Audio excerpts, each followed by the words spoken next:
ನಮಸ್ಕಾರ ಸ್ನೇಹಿತರೆ, ನಾರಾಯಣ ಕ್ಲೋಡ್ ಚಾನಲ್ಗೆ ತಮಗೆ ಎಲ್ರಿಗೂ ಆತ್ಮೀಯ ಸ್ವಾಗತ. ಇದು ನರೇಂದ್ರ ಮೋದಿ ಸರ್ಕಾರದ 3ನೇ ಅವಧಿಯ ಪೂರ್ಣಾವಧಿ ಬಜೆಟ್. ಈ ಬಜೆಟ್ ವಿಕಸಿತ ಭಾರತಕ್ಕಾಗಿ ಬಜೆಟ್ ಅಂತ ಕೇಂದ್ರ ಸರ್ಕಾರ ಹೇಳಿಕೊಂಡಿದೆ. ಇದರ ಮುಖ್ಯ ಉದ್ದೇಶ ಶೂನ್ಯ ಬಡತನದ ಗುರಿ, ಉತ್ತಮ ಗುಣಮಟ್ಟದ ಶಿಕ್ಷಣ, ಉತ್ತಮ ಹಾಗೂ ಕೈಗೆಟುಕುವ ದರದಲ್ಲಿ ಎಲ್ಲರಿಗೂ ಆರೋಗ್ಯ, ಕೌಶಲ್ಯಯುತ ಕಾರ್ಮಿಕರ ನಿರ್ಮಾಣ, 100% ಉದ್ಯೋಗ, ರಫ್ತಿಯ ಉತ್ತೇಜನ ಇಂತಹ ಮುಂತಾದ ಲಾಂಗ್ ಟರ್ಮ್ ಗೋಲ್ಗಳನ್ನು ಈ ಬಾರಿ ಕೇಂದ್ರ ಸರ್ಕಾರ ಹಾಕಿಕೊಂಡಿದೆ.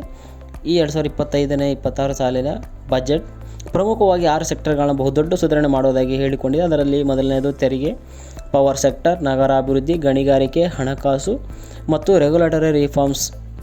ಈ 6 ಸೆಕ್ಟರ್ಗಳಲ್ಲಿ ಬಹುದೊಡ್ಡ ಸುಧಾರಣೆ ತರುವುದಾಗಿ ಕೇಂದ್ರ ಸರ್ಕಾರ ಈ ಬಾರಿ ಬಜೆಟ್ನಲ್ಲಿ ಘೋಷಿಸಿಕೊಳ್ಳಲಾಗಿದೆ. 2025-26 ಸಾಲಿನ ಬಜೆಟ್ನ ಮುಖ್ಯಾಂಶಗಳು: ಕಿಸಾನ್ ಕ್ರೆಡಿಟ್ ಕಾರ್ಡ್ ಮೂಲಕ 7.07 ರೈತರಿಗೆ ಸಾಲ ಸೌಲಭ್ಯ ಕಲ್ಪಿಸಲಾಗಿದೆ. ಕಿಸಾನ್ ಕ್ರೆಡಿಟ್ ಕಾರ್ಡ್ ಮೂಲಕ ಕೆಸಿಸಿ ಅಡಿಯಲ್ಲಿ ಸಾಲದ ಮಿತಿಯನ್ನು 3 ಲಕ್ಷದಿಂದ 5 ಲಕ್ಷಕ್ಕೆ ಹೆಚ್ಚಿಸುವುದಾಗಿ ನಿರ್ಮಲಾ ಸೀತಾರಾಮನ್ ರವರು ಘೋಷಿಸಿದ್ದಾರೆ. ಯೂರಿಯಾ ಪೂರೈಕೆಯನ್ನು ಹೆಚ್ಚಿಸಲು ಅಸ್ಸಾಂನಲ್ಲಿ 12.7 ಲಕ್ಷ ಮೆಟ್ರಿಕ್ ಟನ್ ಸಾಮರ್ಥ್ಯದ ಸ್ಥಾವರವನ್ನು ಸ್ಥಾಪಿಸಲಾಗುವುದು ಎಂದು ಘೋಷಿಸಿದ್ದಾರೆ. 120 ಹೊಸ ತಾಣಗಳನ್ನು ಸಂಪರ್ಕಿಸಲು ಉಡಾನ್ ಯೋಜನೆಯನ್ನು ವಿಸ್ತರಿಸಲಾಗಿದೆ. ಮುಂದಿನ 10 ವರ್ಷಗಳಲ್ಲಿ 120 ಹೊಸ ತಾಣಗಳನ್ನು ಸಂಪರ್ಕಿಸಲು ಮತ್ತು 4 ಕೋಟಿ ಪ್ರಯಾಣಿಕರಿಗೆ ಸೇವೆ ಸಲ್ಲಿಸುವ ನಿಟ್ಟಿನಲ್ಲಿ ಉಡಾನ್ ಯೋಜನೆಯನ್ನು ವಿಸ್ತರಣೆ ಮಾಡಲಾಗಿದೆ. ಹೆಚ್ಚುವರಿಯಾಗಿ ಈ ವಿಸ್ತರಣೆಯನ್ನು ಬೆಂಬಲಿಸಲು ಬಿಹಾರದಲ್ಲಿ ಗ್ರೀನ್ಫೀಲ್ಡ್ ವಿಮಾನ ನಿಲ್ದಾಣಗಳನ್ನು ಸುಗಮಗೊಳಿಸಲಾಗುವುದು ಎಂದು ಕೂಡ ಈ ಬಜೆಟ್ನಲ್ಲಿ ಹೇಳಿದ್ದಾರೆ. ಪ್ರತಿಯೊಂದು ಮೂಲಸೌಕರ್ಯ ಸಂಬಂಧಿತ ಸಚಿವಾಲಯವು PPP ಮಾದರಿಯಲ್ಲಿ ಕಾರ್ಯಗತಗೊಳಿಸಲು 3 ವರ್ಷಗಳ ಯೋಜನೆಯನ್ನು ರೂಪಿಸಲಿದೆ.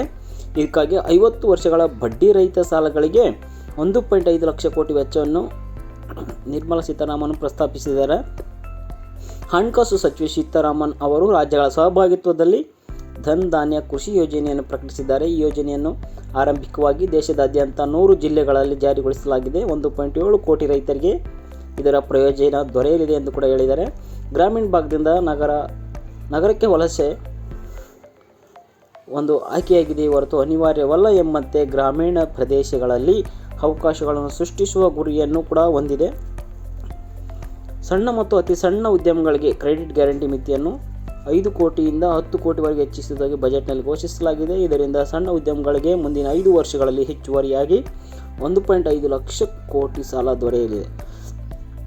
ಎಲ್ಲ MSMEಗಳಿಗೆ ತಂತ್ರಜ್ಞಾನದ ಉನ್ನತೀಕರಣ, ಬಂಡವಾಳ ಹೂಡಿಕೆ ಮತ್ತು ವಹಿವಾಟು ಮಿತಿಯನ್ನು ಕ್ರಮವಾಗಿ 2.5 ಮತ್ತು ದ್ವಿಗುಣಕ್ಕೆ ಹೆಚ್ಚಿಸಲಾಗಿದೆ. ದ್ವಿದಳ ಧಾನ್ಯಗಳ ಉತ್ಪಾದನೆಯನ್ನು ಹೆಚ್ಚಿಸಲು ಆತ್ಮನಿರ್ಭರ್ ಮಿಷನ್ ಅನ್ನು ಪ್ರಾರಂಭಿಸಲಾಗಿದೆ. ದ್ವಿದಳ ಧಾನ್ಯಗಳ ಉತ್ಪಾದನೆಯನ್ನು ಸ್ವಾವಲಂಬನೆಯನ್ನು ತರುವ ಗುರಿಯೊಂದಿಗೆ ಈ ಕಾರ್ಯಕ್ರಮವನ್ನು 6 ವರ್ಷಗಳವರೆಗೆ ವಿಸ್ತರಿಸಲಾಗುವುದು ಎಂದು ಕೂಡ ಬಜೆಟ್ನಲ್ಲಿ ಘೋಷಿಸಿದ್ದಾರೆ.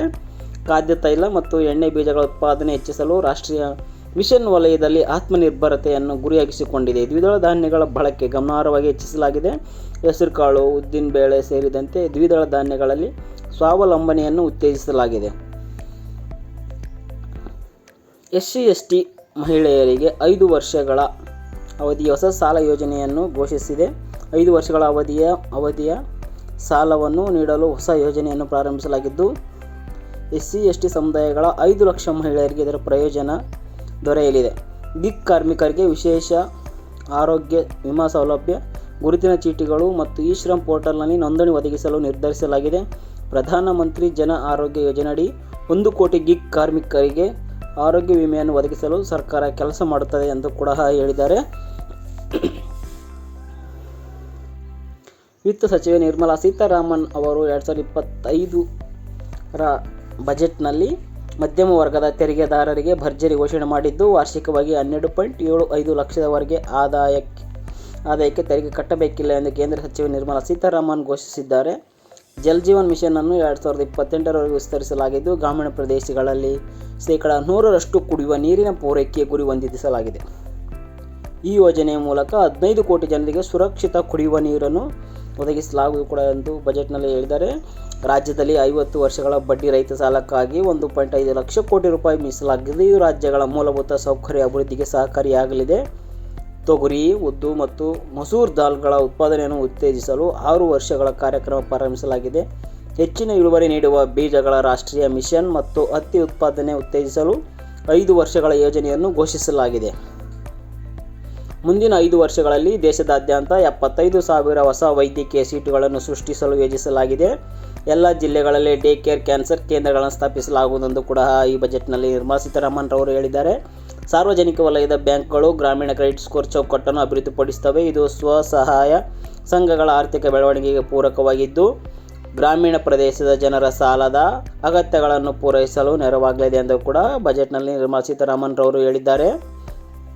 ಎಲೆಕ್ಟ್ರಿಕ್ ವಾಹನಗಳ ಬ್ಯಾಟರಿ ಉದ್ಯಮ ಮತ್ತು ಕ್ಲೀನ್ಟೆಕ್ ಮಿಷನ್ಗೆ ಪ್ರೋತ್ಸಾಹ ಧನಗಳನ್ನು ಘೋಷಿಸಲಾಗಿದೆ. ಇದು ಪರಿಸರ ಸ್ನೇಹಿ ತಂತ್ರಜ್ಞಾನಗಳ ಅಭಿವೃದ್ಧಿಗೆ ಉತ್ತೇಜನ ನೀಡುತ್ತದೆ ಅಂತ ಕೂಡ ಹೇಳಿದ್ದಾರೆ. ಎಲ್ಲ ಸರ್ಕಾರಿ ಶಾಲೆಗಳಲ್ಲಿ ಡಿಜಿಟಲ್ ತರಬೇತಿಗೆ ವ್ಯವಸ್ಥೆ ಮಾಡಲಾಗುವುದು ಎಂದು ಘೋಷಿಸಲಾಗಿದೆ. ಇದು ವಿದ್ಯಾರ್ಥಿಗಳ ಡಿಜಿಟಲ್ ಕೌಶಲ್ಯವನ್ನು ಹೆಚ್ಚಿಸಲು ಸಹಕಾರಿಯಾಗಿದೆ ಅಂತ ಕೂಡ ಈ ಬಜೆಟ್ನಲ್ಲಿ ಹೇಳಿದ್ದಾರೆ. ವಿಕಾಸ್ ಭಾರತ್ ಗುರಿಯೊಂದಿಗೆ ಬಡತನವನ್ನು ಸಂಪೂರ್ಣವಾಗಿ ನಿರ್ಮೂಲನೆ ಮಾಡಲು ಕ್ರಮ ಕೈಗೊಳ್ಳಲು ನಿರ್ಧರಿಸಲಾಗಿದೆ. ಈ ಕೌಶಲ್ಯ ಪ್ರಮಾಣೀಕರಣ ಯೋಜನೆ ಉದ್ದೇಶವು ಹೆಚ್ಚಿನ ಸಂಖ್ಯೆಯ ಭಾರತೀಯ ಯುವಕರು ಉದ್ಯಮ ಸಂಬಂಧಿತ ಕೌಶಲ್ಯ ತರಬೇತಿಯನ್ನು ಪಡೆಯಲು ಅನುವು ಮಾಡಿಕೊಡುತ್ತದೆ.